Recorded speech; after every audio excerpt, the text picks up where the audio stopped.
How can leaders and organizations assess whether a technology is actually going to be useful in helping increase productivity, collaboration, and not just a gimmick or sort of the latest and greatest? So here's 4 dimensions to think about when you're thinking about technology.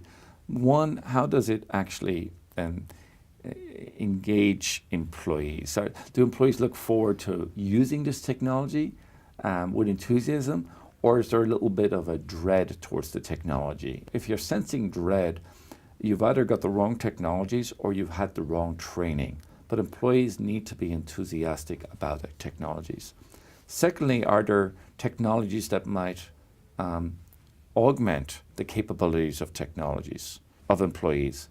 And augmenting is, think about wearable exoskeletons that would allow me to lift bigger loads more safely than if I could already, or virtual reality goggles that allow me to interpret more information about the situation that I'm looking at than I could before, or allow me to train differently. So these are enhancing technologies or augmenting technologies.